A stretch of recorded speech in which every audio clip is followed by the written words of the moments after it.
ൊന്നും ചാടിപ്പോകാതെ ഒരെണ്ണത്തിനെയും കൂടി കിട്ടി. ഭാഗ്യം.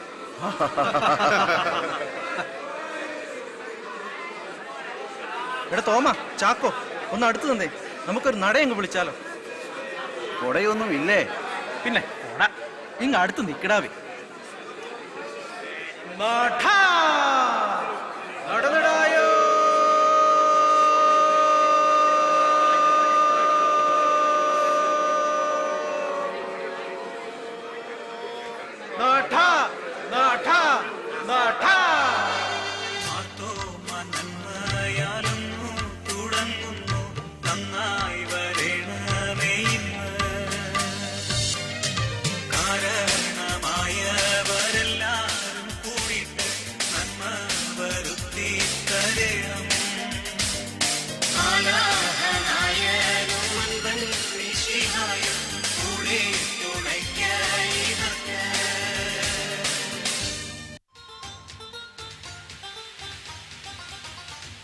ആകാശത്തിലെ പക്ഷികൾ വിതയ്ക്കുന്നില്ല, കൊയ്യുന്നില്ല, കല്യാണമില്ല, വാഴുവില്ല, അതുകൊണ്ട് വഴക്കുമില്ല. പക്ഷേ മനുഷ്യൻ ഇതെല്ലാം ചെയ്യുന്നു. ഏതായാലും എൻ്റെ ഭാര്യയ്ക്ക് വാഴ പിടിക്കാൻ കിട്ടിയ ഈ അവസരം കർത്താവിൻ്റെ നാമത്തിൽ ഭംഗിയായി നിർവഹിക്കാൻ ഞാൻ പ്രാർത്ഥിക്കുന്നു. പോയി പിടിക്കടി. വാഴ പിടിക്കാൻ നിൽക്കട്ടെ. ചെറുക്കനും പെണ്ണും നിൽക്കുന്ന പൊസിഷൻ തെറ്റാണ്. തിരിഞ്ഞു നിൽക്ക. അയ്യോ, അതല്ല ഞാൻ ഉദ്ദേശിച്ചത്. അങ്ങോട്ടും ഇങ്ങോട്ടും മാറി നിൽക്ക. പിന്നെ തെറ്റിപ്പോയി. മറച്ചാ നിൽക്കണ്ടേ. നിങ്ങളൊരു തീരുമാനം എടുക്ക്. ഞാൻ അപ്പോഴേക്കും ഫുഡ് കഴിച്ചിട്ട് വരാം. എന്റെ മക്കളെ, നിങ്ങൾ അടിയുണ്ടാക്കണ്ട. വാഴ പിടിക്കുന്ന ആളുടെ വലത് കൈ ചെറുക്കന്റെ തലയിലും ഇടത് കൈ പെണ്ണിന്റെ തലയിലും കിട്ടത്തക്ക രീതിയിൽ നിങ്ങൾ നിൽക്ക്. പിടിക്കുമ്പോൾ വലത് കൈ മുകളിൽ ഇതുപോലെ പിടിക്കണം. ഓക്കെ. 16 അണ്ണാച്ചിമാരോട് പലിശയ്ക്ക് കടമെടുത്ത മാളോരോട് ചോദിക്കുന്നു, വാഴ പിടിക്കട്ടെ? കേട്ടില്ല.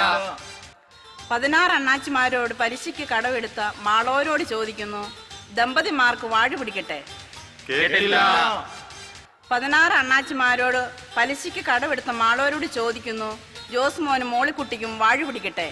കേട്ടല്ലോ കേട്ടല്ലോ കേട്ടല്ലോ നീ ഈ കിളവി പറഞ്ഞത് കേട്ടല്ലോ നീ.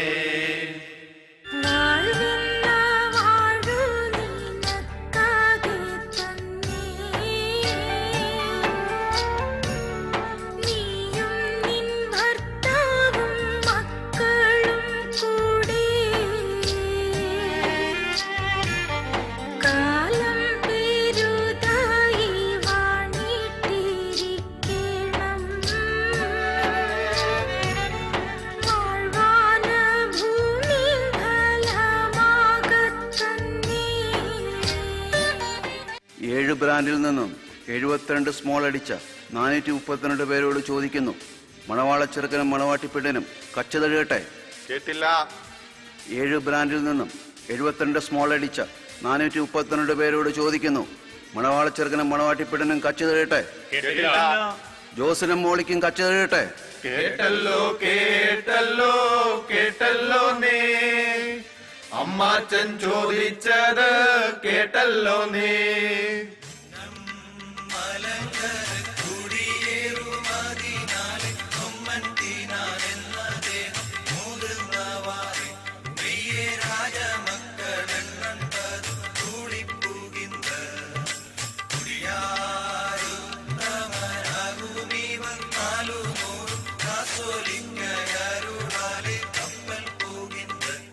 നിർത്തിക്കോ, കഴിഞ്ഞില്ലേ ചടങ്ങുകളെല്ലാം? മോളിക്കുട്ടി, മോളിക്കുട്ടി എന്റെ പെണ്ണാണ്. അവളെ ഞാൻ കൊണ്ടുപോകുന്നു. സോറി, എല്ലാരും എന്നോട് ക്ഷമിക്കണം. എടാ മാധവ, നിനക്കെന്നാൽ ഇതിത്തിരി നേരത്തെ ചെയ്യാൻ മേലായിരുന്നോ?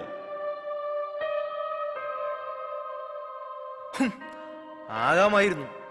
അപ്പോൾ അവൾക്ക് ഭയങ്കര സമുദായ സ്നേഹം. ചടങ്ങുകൾ നടത്തണമെന്ന്. ചടങ്ങുകൾ നടത്തുന്നത് ജീവിതാഭിലാഷമാണ് പോലും. ആ, അങ്ങനെയാണോ കാര്യങ്ങൾ? വരൂ, നമുക്ക് പോകാം. മോളെ മോളിക്കുട്ടി, ഇതുകൂടി കേട്ടിട്ട് പോ. വിളിക്കടാ മക്കളെ നമ്മുടെ മുദ്രാവാക്യം.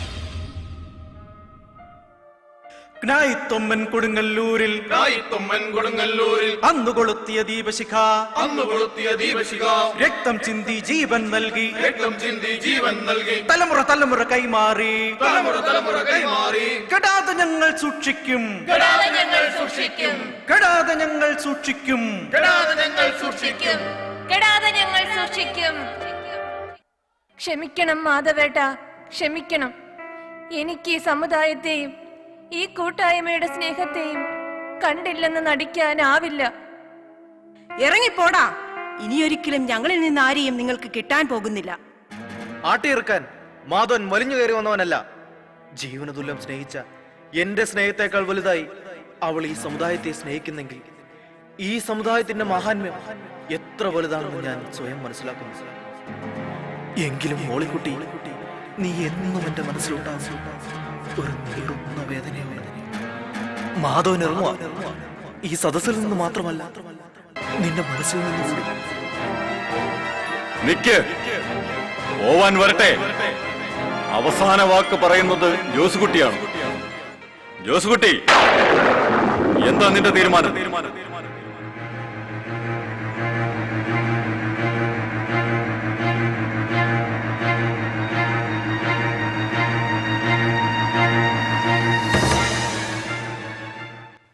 ഒരായുസ് മുഴുവൻ കർമ്മം കൊണ്ട് നേടാൻ കഴിയാത്ത, ജന്മം കൊണ്ട് മാത്രം അവകാശമായി ലഭിച്ച ഈ ജ്ഞാനായത്വത്തിന്റെ മഹിമ, ഈ പുണ്യം ഒരു കൊടുങ്കാറ്റ് പോലെ ശക്തിയായി സിരകളിൽ അലയടിക്കുന്നത് കൊണ്ട്, തലമുറകളോളം പകർന്നു കിട്ടിയ പാരമ്പര്യം ഒരു സ്നേഹ കുളിർമയായി ഉൾക്കൊള്ളുന്നത് കൊണ്ട് ഇവളെ ഞാൻ വിശ്വസിക്കുന്നു.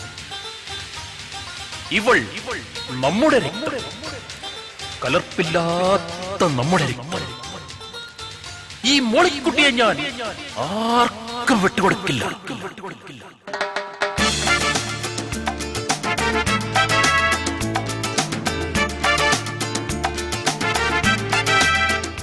ഇതാണ് നമ്മൾ ജ്ഞാനായക്കാർ.